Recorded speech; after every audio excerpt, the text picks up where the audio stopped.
our guest is my friend, Susie Norris. She comes from us locally. You probably have seen her a couple times.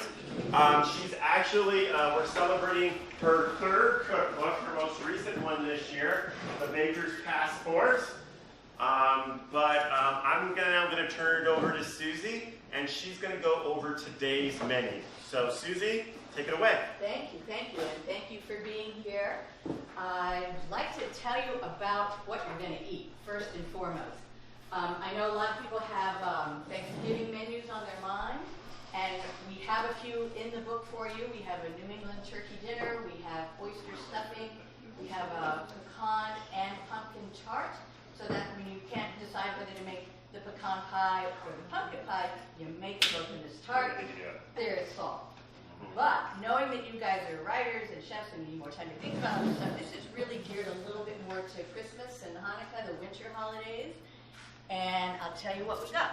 We've got arancini, that's from Sicily, and it's risotto inside. It's fried risotto. Okay, I rest my case. And that comes in a tomato sauce. We have potatoes with a yogurt dill sauce, and this is inspired by the cuisine of Iceland, the land of fire and ice. So you have hot potatoes and a cool sauce with dill, one of their favorite spices. So that one's that. We move back to Italy with some breadsticks. These are very festive and fun. They're quite easy. They're a yeasted dough, so you're going to let them rise. But then you get to shape them. You can put poppy seeds on them. You can put something a little bit more colorful if you wanted to do even pomegranate seeds or something like that to present. They're good for dipping, so good for a party, and they're up tall, so you know your dips are down low, your breadsticks are high. Gives you some presentation. Here we have the vegetable quiche from California. This is one of my favorites because once you master that quiche recipe where you have a crust, you have vegetables, you have cheese, you have eggs, you can go anywhere. You can go with kale, you can go seasonal. This one is inspired by the farmers markets of Northern California. Very much like our farmers markets here, we're pulling in the fresh produce that's local, fresh produce that's Melissa's. And very, very versatile. So what you find at the farmer's market can go in this recipe, and you don't have to adjust the proportions much. Moving right along, we have here a chicken blanc. That's a French dish. If you, most of you know the La Russe Gastronomique, that book, right? Well, you'll see it mentioned there. It's a chicken breast in a Chardonnay sauce. And it has that wonderful flavor of mirepoix, the carrots, the onions, the celery that flavor the sauce. We have the Chardonnay. And you know there's that terrible wives' tale that you should just put the bad wine as your cooking wine. No. You need the good wine, the flavor that you like, because that's what we're going for there. It's a nice Chardonnay flavor to go with the vegetables, to go over the chicken. Very classique. Now, on to festive, we have cranberry bread.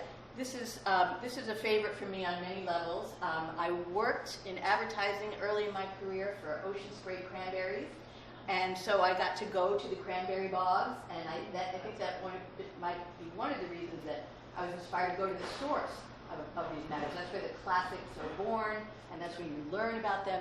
And this is a very easy cranberry bread. It also was what we served in my house in Kentucky, where I grew up.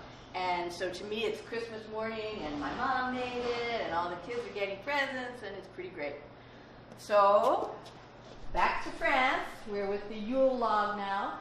This is a honey roulade for a sponge cake with chestnut buttercream. And you know, that's about as classic as it gets, isn't it? For the Yule log. This is very traditional.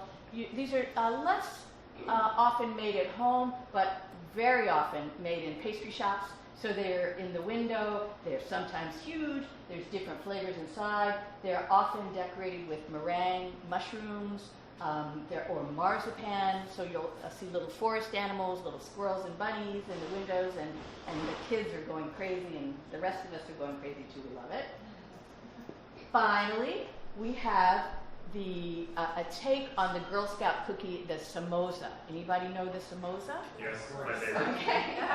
So we deconstructed that, and They should all be that size. yeah, they're bigger. They're even bigger than the what you get in the Girl Scout cookie box, and you don't have to wait till Girl Scout cookie season to make them. So this is looking at the classic American cookie, looking also at an industrial cookie that we can turn into an artisan cookie, which is probably where it started. So Right. yes, there you All have right. the meal. Well, thank you, Susie.